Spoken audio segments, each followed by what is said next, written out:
It's not about the moves or the wire work or it's the methodology that improves people to do that. Like I can come up with all these kooky ideas, like let's do it amongst cars and do dogs. But at the end of the day, what makes it great is it's Keanu Reeves doing it. So if I don't have my lead ballerina, my lead dancer, my Gene Kelly, none of the ideas matter.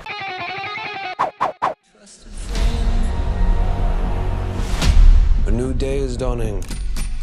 New ideas, new rules, new management. We've known each other since we were 9 or 10. Well, you know what? For this, I figured let's go a little bit talk about your career, because I was looking at you know, I was like, dude, you worked on Buffy, man. I did. You were on Buffy. On several episodes of Buffy. Wow. Jeff Pruitt was the stunt coordinator. I still remember that. Yeah, a couple episodes. I did a couple episodes. I mean, more than a couple, like a dozen episodes of Buffy, maybe a dozen episodes of Angel, the spinoff. I mean, just, you know, coming in and doubling people and putting on prosthetics, vampire teeth, and getting kicked in the head. Well, let me ask you this. When you started your career, what was it? You know, you've acted a little bit. You obviously play characters that are involved in these. As but a stunt person, you kind of have to, yeah. Yeah. Did you always have kind of a love or interest in acting and stunt work, or was it always stunt? I'm actually, I mean, as you can see in Matrix 4, I'm a horrible actor. That was just, you get called by Lana Wachowski, you can't say no. She's very strong-willed. I think she just wanted me to suffer too, which is fun. It seems all good. I've directed Keanu Reeves, but I walked in and I had Keanu Reeves and Carrie-Anne Moss, and they're both looking at me. I was like, yeah, it was horrible. I forgot my lines. I fucking dropped the croissant. It was hilarious. Knocked over the coffee stand. It was a pretty, in front of like 50 stunt guys too. So it was like, it was pretty, they were all laughing at me. It was pretty funny. They got their revenge. Yeah, not embarrassing at all, dude. Not embarrassing. But no, I never really the acting. Performing has always been something cool, but I've always been fascinated by motion and martial arts. So I'd done so many martial art demos and stuff like that when I was at the Inosanto Academy, which is a very famous martial art training center in Los Angeles. That, you know, just to expose people to different styles of martial arts, to do that was always kind of fun. So we were always kind of choreographing in my teens. And then when I was recruited and I got brought into stunts by Bob Brown and John Epstein, two up-and-coming stunt coordinators at the time, recruited me and a friend who did martial arts together and said, hey, you guys have a look and we need this skill set. You got to remember, before the Matrix, martial arts were a very small part of stunts. Like, it was more cowboy, western, barroom brawl stuff, but no one was doing martial arts. And then after Matrix came out, that became, I mean, what movie didn't have a martial art fight, whether it was, you know, the Underworlds or Marvel or the first time, everybody had a martial art. Everybody needed to kick and punch and flip and fly and do wire work. So we became a very hot commodity. And with that came the performance aspect. And you've heard me say many times that what separates 8711, like our team, out from pretty much everyone else is we do martial arts as a small part of our training, but it's dance choreography. It's dance theory. It's dance methodology and how we choreograph and train. You know, with real fighting, you don't have to remember 200 moves in a row. You're responsive. You're that kind of thing. In our training, the first thing we teach cast is how to remember things. Because you can be an amazing kickboxer, but if you can't remember 5 moves, you're not very much good in choreography to us. And again, it's not give and take, it's 2 gives. 2 good dance partners, Bob Fosse and Gwen Virdon, they're helping each other out. In fighting, you're trying to stop the person from looking good. For us, we're trying to help. That's why our guys are so good. They're constantly surrounding, like if we took off all the ninja outfits and the masks, it's the same 10 guys around Keanu all the time. You know what I mean? Because that's his dance troupe. That's who he spent a year training with. That's who he's done 3 movies with. So they have a language of their own, so they're helping each other dance. Well, you know, when I talked to Scott Atkins a few days ago about obviously I don't know if you saw my review yet. I mean, I don't like to bring up my reviews necessarily in interviews, but this is a 10 for me. This movie is pretty goddamn perfect. Very, honestly. very nice of you. Thanks. Glad you Get it bloody. Step up on your ego. Come on. The only way John Wick will ever have freedom and peace is in death. Dude, it's amazing. But even Scott, okay, we were talking about his, Scott knows a little bit about acting. Yeah, and he's then one of the best guys out there. On the yeah, planet, so you know? like he's talking about you guys, and he's going, for years the best action to come out in film and cinema was from Hong Kong. It wasn't from America. It wasn't at all. He was like, now I see it as equal because of you guys, because of what 8711 is doing. That's, all we did was, what's a speech from Jurassic Park? We didn't really earn it. We just kind of took what other people had done and stepped on their shoulders.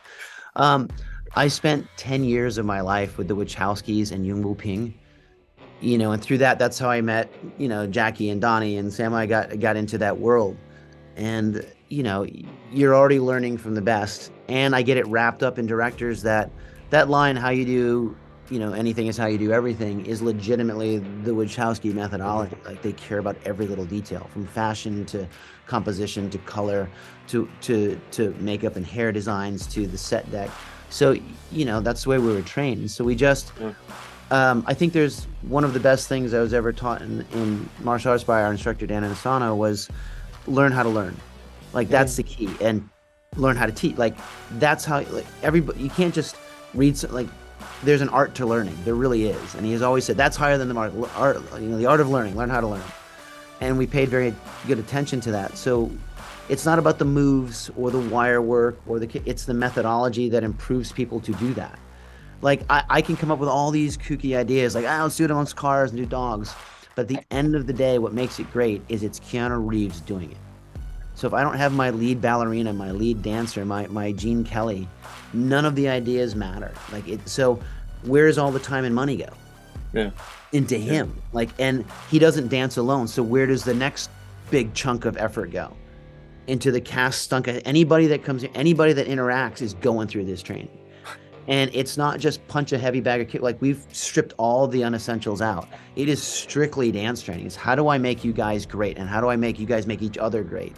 And that's where all our choreography training go. I think we just took what the Hong Kong guys were doing and blew it out to really, like, we're like, it's not that we say we don't do it with doubles, and we're not going to edit, or we're not going to do shaky cam. That's all fine for things. We just went with this old school Gene Kelly mentality of, the Bob Fosse method of, we're going to show cool people doing cool things.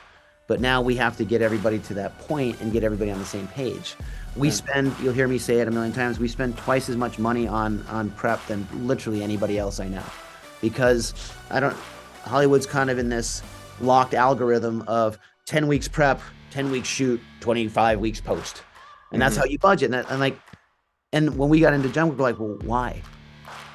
I mean, if you give me X, as long as I finish at X, we're good, right? Well, it's not the way it's done. And if I could tell you how many times that's been said to me in the last 9 years, that's not how we do it. And you're just like, okay, well, the way you do it kind of blows. Why don't we do it? Why don't we try it this way? And we've fought tooth and nail, but every producer, every line producer, every studio exec that, sits through it with us goes, oh, that's a way better way of doing it. Because we just don't, I know we have to punch up. I don't have, the blockbuster 200 million and above budgets. I have a very, literally half of what they got, I got. So I got to make it count.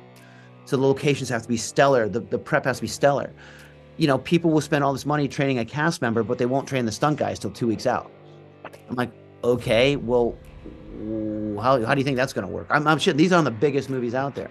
And then the funny thing is, most people don't realize the cameramen the actual cameraman holding the 80-pound Alexa camera don't see the fight scene till like the day of. I mean, how do you think that's going to work out?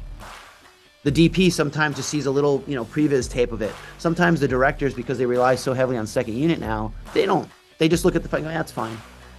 Like, I don't know. That blows my mind that happens, but that is 90% of the industry. So we bring our camera operators in 6 weeks out. Like, my actual operators are operating the rehearsals. The dog guys in the rehearsals are the actual guys doing the stunts. Yes, we spend a lot more money bringing the right people in and flying them in and rehearsing with Keanu, but guess how that works on the day? People want to know how I do all the stuff we do. Everyone else does 10 setups a day. I do 30 to 40 because my crew is way more rehearsed. And I don't know if you've been on a lot of sets where you see the action done, but it's always the hurry up, let's hurry up, and they never get everything they want because they're so busy rushing to get through. There's no creative time. I want to make sure that I'm going to throw away half the choreography on the day. because it's going to change, it's going to evolve. You know, you don't get a chance to rehearse on 200 steps or in 50 car traffic.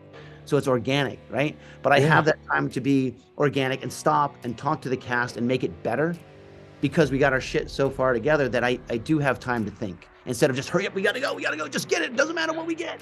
And that comes from rehearsals. And that's our little secret, is just have your shit together better. You know, like they used to say when, like, my partner at the time, Dave Leitch, and I started directing, or like they asked like Darren Prescott, or the action guys coming into the directing mode, we know you guys can shoot action, but can you do acting? And we're just kind of like, first of all, you don't know if we can shoot action. Like, that's not a given. You know, there's a lot of people from that world that don't know anything about shooting action. And it's not about the act, it's the prep to shoot action. It's the lead up. It's all the stuff that goes into the shooting. Shooting, it's very easy. It's like, watch John Wick. Everyone says I'm an action guy. Watch the shots. It's a long dolly shot. You know how easy that is to set up? The hard part is making it all work in front of that lens and not messing up. Like, that's the hard part. But then we'll go like, okay, well, in our second unit careers, we'd work with a lot of people that didn't want anything to do with the action. Like, they just give it all to second unit. And so that's why sometimes you see these big action movies that feel disjointed, because you have two different teams shooting it and they're not talking to each other. You know, the VFX unit, the stunt unit, because, you know, the main unit's over in some other city or country. And you wonder why some of your action feels a little repetitive or forced, because there's no real thought going in. And like, look, my answer to that is like, all the great directors, right, from Tarantino to Nolan to Spielberg, they all direct their own action. Do you think Spielberg knows, you know, he grew up doing Kung Fu? No, but he figures it out. The Wachowskis didn't know anything about Kung Fu Unbound. They were fans, but then they go and they get the best guy, Yung Woo Ping, and they study with Yung Woo Ping for a year. They're in it. They came to shoot their own rehearsals. So of course it's got, every ounce of the Matrix has their touch, their DNA in it, because it's them. So like, if you're a director and you don't want to shoot your own action, I would ask, well, why do you want to be a director? Like, you read the script, half it's action. Don't you, like, you can continue to be ignorant of how to shoot action for 20 years by denying it, or you can just admit that you don't know once, go learn it, and then you know. Like, that's how we had to do with acting. Like, I literally told Keanu, like, okay, how do I get this? How do I talk to Ian McShane better? How do I, like, and Keanu's guiding me on the first two. Even now, he's still like, okay, he's a big part of the storytelling. So like, you got to raise your hand and go, I don't know, so you can get the answer. So you only look stupid once instead of looking stupid for 20 years. And I think that's all of our team. If there's something we don't know, we're just like, okay, we don't know. And then just everybody goes full blown fucking research and figures out, how do we do it? Of course you're not supposed to know how to do things. You think I fucking wake up knowing how to shoot 200 cars in traffic in a fight scene? No, but you start small and you keep working your way up. You know, you get smart people against big problems and you figure it out.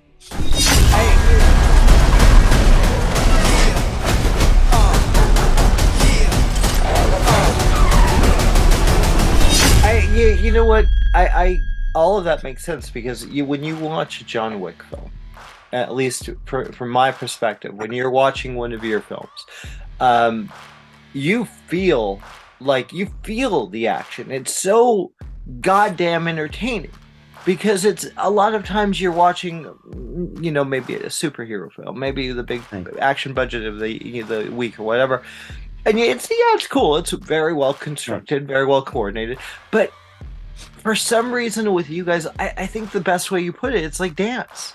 Because the way you shoot it, you're actually, you see the punches, you see the kicks, you see all of that, and I think Scott Adkins is right.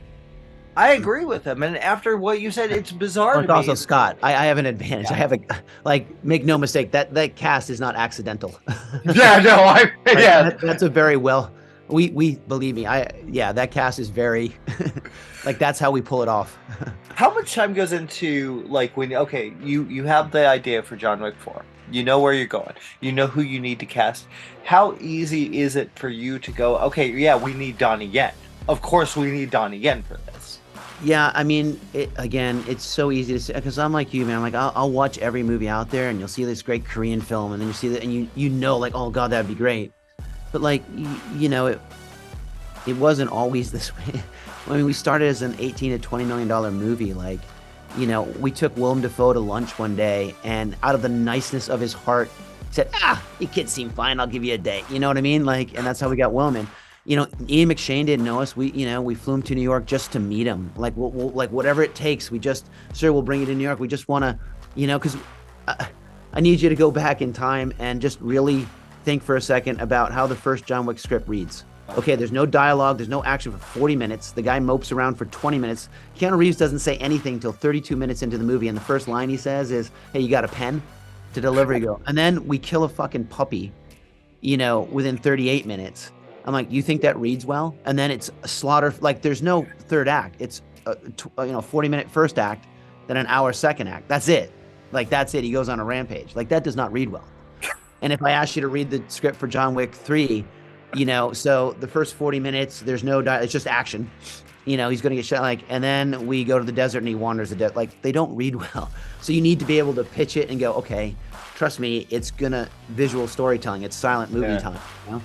So when you go and you got to sell it to a cast member, it's a little tricky. So you got to bring him in. We got to give him the kooky pitch talk. But now, the films have done pretty good, and people know that. I think that's why it's so important to make it look so beautiful. I'm a big, like, if it's not beautiful, why do it, right? Like, that's why we spend so much time on the lighting and the wardrobe and stuff. You want cast to feel, and crew, that I have a fantastic crew. So you want them to feel like, I'm going to go, whether I do a shitty movie or a great movie, it's a year of your life. Yeah. You know what I mean? And, people, as they get better in their careers, as they get older, they're very picky. Like, I'm very picky where I want to spend a year, or, like, in this case, 3 years of my life. So we want them to feel warm and fuzzy. Like, look, you come work for us on John Wick. We're going to put our hearts in. Like, you will never be wondering how much we love what we do. We're going to put 200%. We're just asking 100% for you, but we're going to put 200%. And you're well taken care of. We're going to spend time training you. We're going to do great choreography. Every little detail is going to matter, and we're going to light it, and we're going to make it look good, and we're going to listen to you. We're going to build the character with you. And I think that's kind of, hopefully, the street cred we've luckily built through Keanu's efforts and stuff. When you have that guy leading the charge, whether, Keanu is one of your favorite cast members or not, it's no one that works with him doesn't doubt his fortitude, his perseverance. Like, that guy loves what he does. So when you see that and you see our crew that love what they do, hopefully you get in and get involved. So my point is, when no one knows who you are and they don't know what to do, and you kind of get these wacky ideas, you're like, am I signing up for the best thing in my career or the worst thing? Like, John Wick, I mean, now it seems like, the John Wick guys, but 7 years ago, it's like, do I want to do something where they kill a puppy? Is this a good thing? So you kind of got to build trust. And luckily now, yes. So now John Wick 4, we've got a little bit of street cred, and you can call people like Donnie, and you can call Lawrence Fishburne back, and you can call Bill Skarsgård, and you can call Marco and Scott, knowing that, yes, it's almost an incoming call. They want to work with us because, they think they could add something, and they think they'd have an experience. And I think the people we attract the most, I mean, what's the, Marcus Aurelius, the obstacle is the way, right? Mm-hmm. And if you have mountainous dreams, you better love the climb. Like, for us, it's about the pain and suffering of the process, and how it comes out is irrelevant next to how much we live in the moment. And I think that's the kind of people we attract, and cast and crew, is people that love what they do on the day-to-day. They know it's going to be hard, and the hard is what makes it great. And I think that's why people actually return our calls. Like, Donnie loves that. Like, Scott loves that. They want to do their best, and they want you to take them somewhere they haven't been. And it's hard, man. Like, can you imagine being a cast member? Like, look at Donnie. Like, I get it. Donnie and I had a lot of talks about his past experiences in Hollywood, and they weren't the best. Like, whether he was, people wanted him for the gag of getting Donnie Yen, the kung fu guy, but didn't know how to use him or didn't know where to put him. Yeah. And they didn't really open that communication, So I just, like, Donnie, how do you see the part? And Donnie had a lot to do with his part. He changed Kane a lot from the original script. Scott changed Killa quite a bit from his script. Bill morphed the Marquis into it. Like, otherwise, why would I call these guys? I'm calling them because I want their input. I'm not the throw them the script, do what I say. Like, I want these guys. They do it from a perspective, and they have talent where I don't. So if you get the right guys that bring that special sauce, and you let them do it, and then you kind of guide them, that there's this trust thing that they're willing to give you more for, both in action and acting. And I think that's what I've learned the most, in directing, from other directors and from other cast members that have helped me. Mm-hmm. So I think that's probably what Scott's talking about, is it's never just the project, right? It's the process. So if you want good people, you have to you have to build that trust as quickly as you can to let them know that the kooky vision is going to work, and you have to include them in it. Yeah. And so if you take all the stuff we've learned from Hong Kong in the choreography part and the physical methodology, and then you take what I've learned from the Wachowskis and Guy Ritchie and James Mangold and all these great directors that I've managed to work with, and how to talk to cast, I think that's always been the missing link, right, between Western and Eastern cinema. Like, everyone's too busy trying to copy the visuals and not get why you get the visuals. And I guess what I'm saying, if you know I'll give you the magic trick of action. Okay. It's not the choreography, it's not the storytelling, it's not the kicks and punches, it's the setup. Like we talk about with Jackie Chan. You love Jackie. Does it matter what Jackie does? Do you ever care if he spin hook back? No, you love Jackie, right? Bruce Willis in Die Hard, the minute he goes barefoot and steps through that glass, you're fucking in. Mm-hmm. You're in. Yes. You don't give a fuck what else. Like, you're in. Like that. You feel like that one moment. Keanu Reeves, when he buries that puppy, you're fucking in. Yeah. If Gun Fu had been a bunch of wrist locks or had been a spin and hook kick, I guarantee you, you'd still dig at least the first movie. You know, we just put the extra sauce in. So the trick is, that's why the movie's a bit slow in the first 20. Like, you need time to see Rina and Hiroyuki. You need to see Donnie. And when it finally goes, you're fucking in. The action part is the setup. Any good Buster Keaton or Charlie Chaplin or Harold Lloyd, it's the look left, see the building, look right, see the cliff. He's just giving you the geography setup. Now he's going to fuck with you. Like, that's what we're trying to do. If you like the characters, you're going to like the action. It's just we happen to have the best action guys, so we can put that on. But it's never just about that, right? I mean, you're talking to me like, no, you're not interviewing me about Donnie's sword work. You're interviewing me about Donnie's character. Yeah. Okay, so like you're not interviewing about, like, you know, a Kotegeshi wrist lock versus, you know, Keanu's awesome Osotogari judo throw. You're interviewing about John Wick. So you like the characters, and then it's our job to boost it up with the choreography. So the real trick is, how do you do the setup? That's the secret to action. That makes sense, because look, you can go into an action movie, and if you don't give a fuck about what's going on, if you don't give a fuck about there's great action movies that, out there, right? You've seen from all over the world. Pick a thing, but like look at The Raid. You didn't speak a word of Indonesian or Malaysian, but you love Iko, so you're like, they just do a quick little setup, and there's something about him. He's got a little, so you're in. You're fucking in. You see Sepp and Yeyan, you're like, I'm in. I like these guys. I'm in. And you don't have to know what the story is, but you like the guy. And that's what took us forever. I mean, even me, it took fucking years to figure that out. Like, love the man, love the woman, love the actor, love the actress, love the setup, and just fucking go on the ride with them, you know? Well, dude, I remember when I went to an early screening of John Wick the first time. I've been on the bandwagon from the very beginning, and I remember we were all gathered, and it was, you know, we weren't sure because, you know, it was Keanu, and what's going on? What is this movie, John Wick? Who cares? Why? And I swear to God, dude, it was like maybe 5-6 of us, and we were all just in shock at the beauty of it, in shock at how brilliant it was. And it blows me away that here you are, you've made this, I'm going to praise it again, it's my favorite modern franchise by far. And I'm not just saying that because I like you, Chad. It's not because I'm trying to kiss your ass. I think it's fucking brilliant. Thanks. You're welcome. A lot of good people. Yeah, it just, look, it starts, like, I'm not going to lie to you, the same movie without Keanu is not the same movie. Yeah. You know, so you have somebody that just loves what he does, and he oozes it on screen, right? You like the guy, his empathy. Like, that's just Keanu. You can't, what you're seeing, like, every character has, Hiroyuki was meant to be the gravitas and the emotional ground. Akira was meant to be this beautiful unknown, right? That just loved her dad more. Like, they're all cast because the people are, you know, always, I got this advice from James Mangold a long time ago. He's just like, always cast the man, cast the person. You know, you want, you know, charming asshole, cast a charming asshole. You want, like, the smooth, you want an empathic cast, like, always look at, because they're always going to put a little of themselves in it, you know? So, like, all these cast members brought a little bit of themselves, and I think that's why you like them so much. Mm-hmm. And I don't know, I think people that watch John Wick, I mean, other than Keanu being the big thing, it's just, it's hundreds of people doing what they love, and how can that not be infectious, right? Like, hopefully you see that, like, we love color, we love movies, we love, I mean, this whole thing's a love letter to films we love. And that's why people ask where you come up with the ideas. It's like, I'm just putting things in that I love. I love museums, so let's put a museum, let's put the, you know, I love color, so let's make it pretty. You know, I love anamorphic lenses. I love that big screen. Let's put it in. You know, I love the detail of sound work that my sound guys do. Like Mark Seconder, he's amazing with every little, you know, every little gun has a different sound, so he's tweaking it. Like I get off on that weird little detail and shit. So I guess what I'm saying is, you know, I got so many amazing cast members and so many amazing crew that just geek out, just like you and I are geeking out right now. Like we could talk all day, right? Like we love, imagine being surrounded by 300 people like that. Imagine having a cast that comes to set, no bitching, no moaning. Like we're working 100 nights. That's awesome, bro. Like, you know, everybody gets tired, but like the pain is what kind of bonds you together. Yeah. And everybody's chosen to be there. There's no cash grabs. There's no agendas. It's we're doing something cool. We love what we do. Hopefully the audience, like the cast I have, they love fucking love the audience because they're one of them.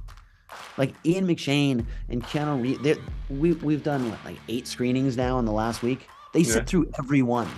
Like they just want to read like no one goes out to lunch. No one's doing drinks in the bar. Like we sit through every single screening because we want to be part of it. We want to be part of that. I mean, we just did South by Southwest. And like, that's the most nuts fucking experience I've ever had. Like it was mental. It was amazing. Like people talking to the screen and cheering and like, you know, we don't want to miss that because we're part of it. Yeah. You know, and just the cast seeing them entertain, you know. And so I think why all my cast members come from like a strong theatrical background, meaning on stage, because they like that response. They like when you say a line or you do a move, people, you can hear the audience. So I think they all, like Lawrence Fishburne, Ian McShane, Lance Reddick, they all do a lot of stage work. So when they see it with a live audience, that's the feedback they're looking for. It reinforces their choices that we did, you know, a year ago. And it's always interesting to see. And it's, I don't know, it's kind of magic when it all comes together like that, because you don't really get that experience till like years after you finish. And that's probably the biggest learning experience you can ever have, is seeing it with that audience. So why would we ever miss it? I'm just trying to get a point across the point that I'm very fortunate. The whole cast and the whole crew love that. Yeah. And they're in it for the whole thing. They're not doing it for the gig. They're doing it because they want to sit in that theater a year from now with that audience and experience it. And that's a different kind of love than just coming to work and doing the gig. That's like, they're in it. They want to see that big screen experience. And that's pretty cool. I think that's why these movies are so goddamn good, dude. And give you credit, man. I mean, you know how to get this together. You did it. So you made this amazing thing. And it's coming out my birthday weekend, so I'm thrilled. Awesome. There you go, man. I'm going again, dude. I'm paying. I'm bringing some friends. I'm going to go again. Chad, it's just such a pleasure talking to you, always. No, always a pleasure to talk to you, James. Thanks, man. And you look great. Thank you, sir. Thank you, buddy.